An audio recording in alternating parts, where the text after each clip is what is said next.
in charge. Now it says live. There we go. So we're live.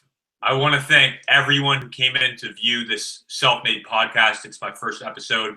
My name is Francis Megabot. We have a special guest, Pete Tummillo. Thanks for coming on. I don't know if you guys see him or if you just see me. We're talking. Pete, you want to say what's up?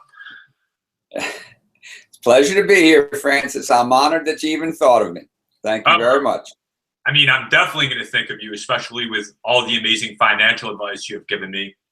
But first and foremost, I just want to say the reason that I really started this channel is I feel like there's a lot of people around the country, especially in my age demographic, that haven't really met a lot of super successful people, or they're scared to approach them. And I really wanted to create a platform where people could just come onto my YouTube channel to find out advice from all different sorts of, I mean, every single person that's someone successful, I want them on my platform and interviewed so they can share their secrets to success. And one of the reasons why Pete is on this channel is Pete had a very, very successful construction business pretty much his entire life. For 15 years, his business did consistently $5 million a year. And now at 52 years old, he's now semi-retired. I'd say one of the best parts about being friends with Pete is that, I mean, this summer on a Monday at 12 o'clock, we could go and enjoy a nice round of golf, and I could go take his money out there. You better clarify that. Who took whose money? I got a great meal out of it. Yeah, I mean, I guess the cool part about both of us really working hard and pursuing our dreams is that we both get to play hard as well. Exactly. So, Pete, just talking about the success that you've had with your construction business, what would you say was the catalyst for starting it up? What sort of idea sprung into your head? Because you did graduate from Villanova with an accounting degree.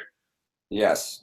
The catalyst that got me involved, I've always been interested in construction. That's a passion of mine. But what got me wanting to start my own business was an economics class at Villanova where their teacher went over leverage and creating leverage in your life. So whereas instead of counting 100% on your efforts, you can combine your efforts with other people's efforts, add value to a customer, and gain income based on what you do and what other people do. So what I did is I thought about where I was, what I was interested in, and I decided that construction would be a good avenue to go down where I could either have employees or subcontractors get jobs, make a percentage on what other people do, and actually produce a decent income for myself.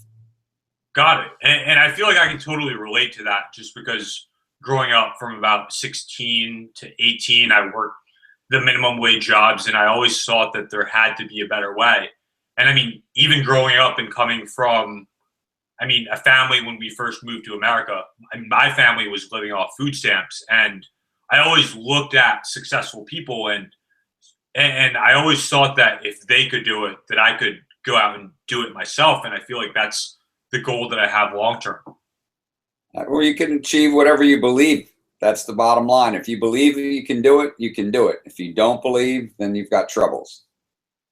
I'd say that one of the reasons why, I mean, I just love taking advice from you is you've actually done it and you've built businesses and you have 6 different streams of income. Whereas myself growing up, I feel like I was taking a lot of advice from the wrong types of people who they weren't necessarily where I wanted to be in life. And I could see that my life was sort of very average and I wasn't really fulfilled with it.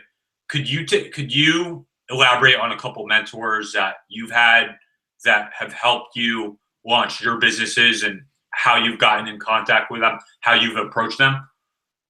Well, I'll just start with construction. So when I got involved in construction, I started out doing handyman work on the main line. And I would hire my buddies. I would charge $10 an hour. I'd pay my friends $5. I would make money. I got introduced to a couple different builders. I wanted to learn how to build homes. I had no experience. I met one supervisor that I really respected. He came to me when he found out that I was interested in learning and asked if I would work with him on weekends. Told him absolutely. He said there was only one catch. And that catch was he couldn't pay me. And I said, that's fine. As long as I learn one thing new every day, that's my compensation. When I stop learning, then you got to pay me. That was the deal we struck. I told a couple of my buddies, they thought I was crazy. What I found in life is the more that I've been considered crazy, the more money I've made. So I don't listen to anybody unless they're making what I'm making or more. I don't take the shirt from the naked man. Do you know who the naked man is? Who's the naked man? Naked man's the guy with all the advice and opinions, but no experience or expertise to back it up. And unfortunately, that's what most people do. You know, they'll go talk to people that have no knowledge or expertise in what it is that they want to do, and they'll listen to what those people have to offer. Meanwhile, those people are offering them nothing. Wow. And I mean, I can say I can totally relate to that, just because for one of the businesses that I have, I mean, I hired a sales coach, and I've paid, I mean, he's made such a huge impact in my life, but at 19 years old, I paid him $5,000. And a lot of my best friends were telling me that that was absolutely crazy, that they could buy a crap ton of trips to Cancun and party buses and all sorts of things with that money. But I'm looking back at that investment. I mean, that investment has returned 10 times the amount, and I'm only 22. Absolutely. That's if you find people that are at where you were at or have achieved what you want to achieve, which even is more important, you should have a mentor in your life. You should find people that are at where you want to be. You should speak to them. You should ask them questions. You should see if you can spend a day with them. But just going through life and wondering how things happen, you know, most of the successful people I know are willing to share their time and knowledge with the right people. I totally agree with that, just because I feel like people get the preconceived notion that successful people are jerks, or they don't have any time, or I feel like it's just a perception sort of ingrained by society. But Correct. My personal feeling with especially millionaires is that if I actually just have the balls to go up and introduce myself and connect and relate to them, I mean, they're willing to give advice. And that's one of the reasons why I'm so grateful for you and the friendship that we have. Absolutely. I'm happy. So, yeah, you're welcome. So you get out of Villanova. What are you doing full time for work? I know you're working with that builder on the weekends, volunteering your time to learn and sort of hone your craft. What were you doing full time for a career? Full time, I had started a construction company, but we were doing what's called punch list work. So I was going into new construction homes and cleaning up mistakes that other people made. Okay. So it was a one-of-a-kind business. You've got to find a niche, and whatever it is, that was my niche. The name of the company was Executive Home Care. We would go in and we would repair other people's work. Before I knew it, I got involved in framing homes, trimming homes. I had learned enough from my first mentor. His name's Tut Siliberto. I had learned enough from Tut that within about 5 years, I was able to build my first home. I went out, I bought a piece of property, I built a spec home. I had a lot going on. What success did you see in that first 5 years being in business for yourself and by yourself? It was a lot of work. I mean, I was making a decent income. You know, at the age of 22, I made a six-figure income. Okay. I didn't know what to do with my money. At that point, I required a money mentor.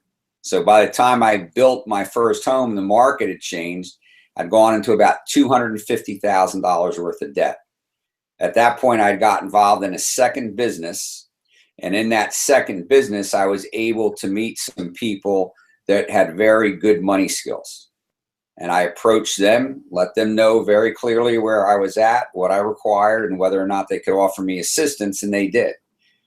And within a year of getting their assistance, I was able to dig out of that $250,000 debt in 1 year with what they taught me.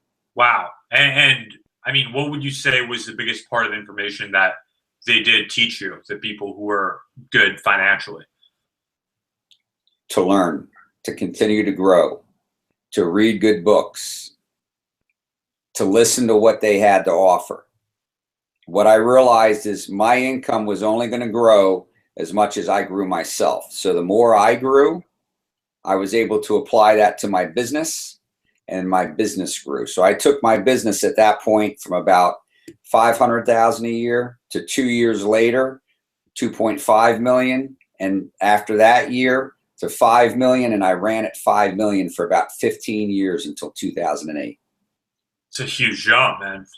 Going from 250 to 500,000 to 5 million in sales. Right. But going back to where you were 250 grand in liability debt, how did you go from earning a 6-figure income of profit for yourself to working yourself into $250,000 of liability debt? I built a spec home, couldn't sell it, had to negotiate a deal with the bank, had several lots that I had bought. The market had changed. People weren't selling lots. I had to get rid of those lots. I had to stop the bleeding. Wow. So you go from making a lot of money, having assets, the market changes, especially in construction, and you end up hemorrhaging money. So the idea was to stop the hemorrhage, find out ways to produce income, apply what I had learned to that, and start gaining assets again. Because $250,000, I couldn't even imagine being that type of debt. I mean, I'm very blessed that my parents have financed my college education. That's tough. What was going through your head at that time? I mean, have you ever thought of just, all right, screw it, I'm just going to go out and get a job? Hell no. No, at that point in my life, I was married. I had 2 children. We were living off of credit cards. Okay. Just to survive. And I didn't like it. So, when you talk about, you and I have the common mentor, Jeff Combs. When you reach rock bottom, I was done with that. So I was going to do whatever it took to get out of that debt. And I did. So whatever it took, if it meant working 7 days a week, 24 hours a day, I can remember staying up all night at times, getting bids out, meeting with clients, just doing whatever it took, because I had hit bottom, and it's not a place you want to go. But you probably never worked 24 hours in a day though, right?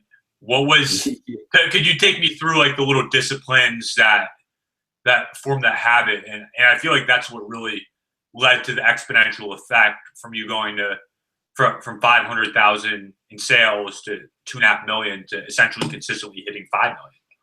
Well, the first real good book that I read, okay, was, which one was it? Just on the top of my head.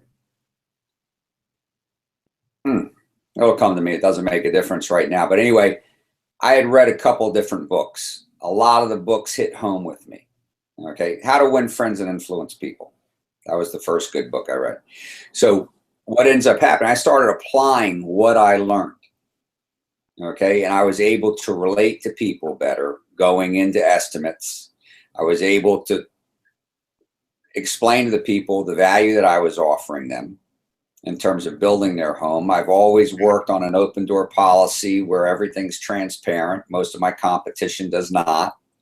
So I did things different than what the market was doing, but it went over very well with the clients. And then it was a matter of delivering on what I did. And I delivered above and beyond their expectations. So I've never had to advertise in my construction company. It's all been word of mouth. Wow. And that's sort of where you just came in and you sort of under-promised and over-delivered, and that's where you just have clients coming back to you. Well, it's not even a matter of under-promising. It was a matter of setting a realistic expectation and exceeding that expectation. Got it. So there's nothing intentional about telling them less. I told them what I was going to do, but I would always do a little bit more. I'd rather give them more than what I said than less. So when you said you read the book, How to Win Friends and Influence People, I mean, your job and what you're technically good at is construction. Aside from How to Win Friends and Influence People, how did you learn sales? Just because I feel like people have a mindset of, oh, I don't like sales. I don't like to talk to people. Right. Well, at that point in my life, I had fears. It was a matter of overcoming fears. In terms of sales, it was just a matter of being myself. Just going in and showing them what I could do that other people weren't, following up on it, being transparent in terms of what my numbers were. And at that point, Either they were going to work with me or they weren't. I wasn't going to waste a lot of time with people that weren't interested. And that's where I see a lot of people go wrong in a lot of different businesses where they work with the wrong people. So you go in, yeah, this person might be great at that business, but if they're not interested in it, move on. Don't waste your time. Got it. So it became a numbers game, but it came to a point where I was closing 75% of sales or the meetings that I had with clients because it was all word of mouth. I knew that 3 out of 4 of those people that I spoke to were going to be going to do business with me. That's awesome. Yeah, and it wasn't until the market changed and my competition decided they wanted to work for free that I decided that I've really got to expand to different sources of income.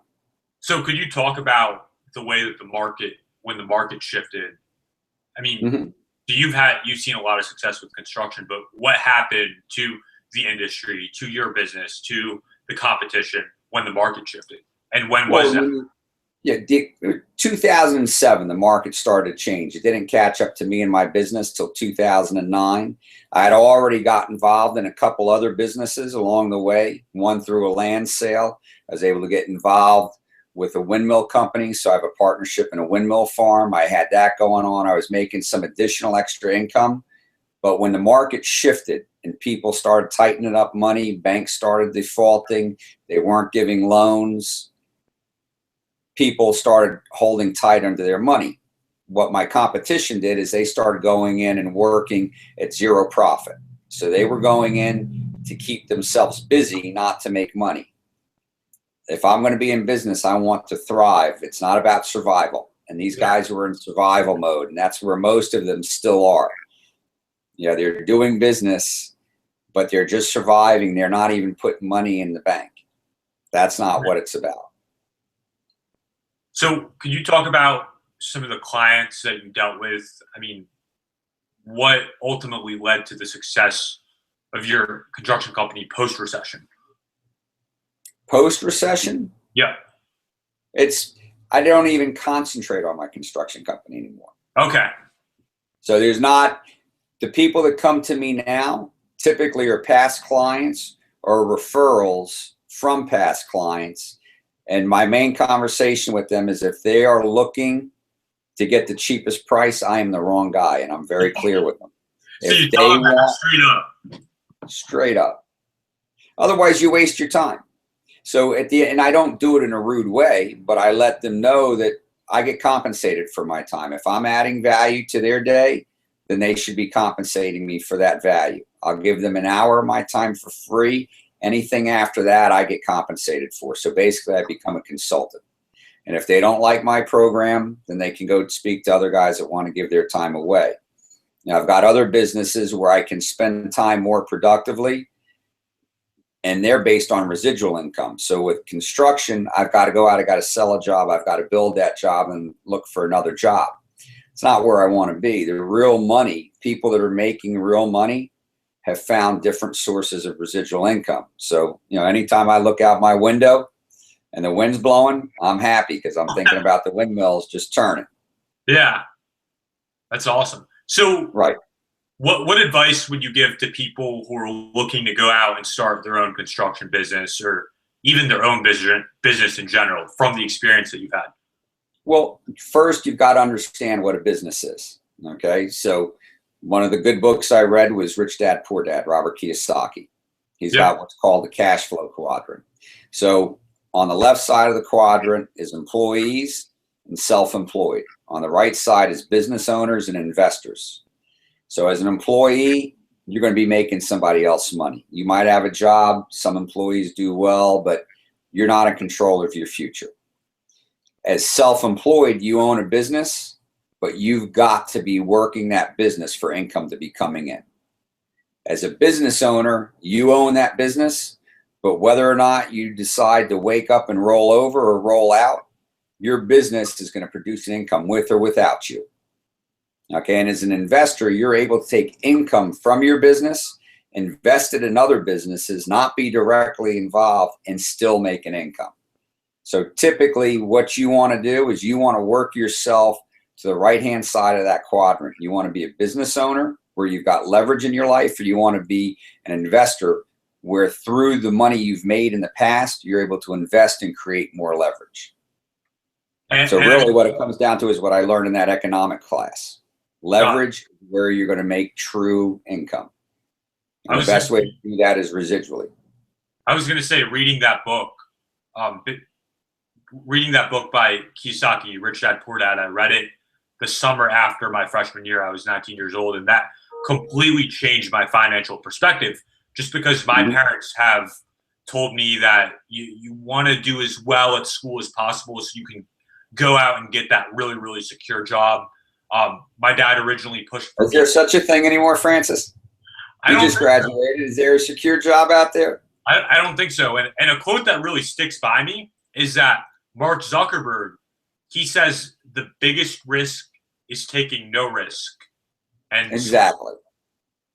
Well, that's a very true statement, because if you're not willing to risk, you're not going to achieve anything. Everything in life is a risk. You've just got to skew that risk so that it's in your favor. You've got to know when to get in, know when to get out. You've got to improve yourself. If you're not growing, you're dying. Yeah, I like that. I mean, even today at my age, I mean, I love to learn. Yeah. And I love to surround myself with people that are going places. And it doesn't make a difference if they're your age or if they're older than me or if they're my age. As long as I know that person wants to grow, wants to improve their life, then there's a commonality there and we can add to each other's lives. Got it.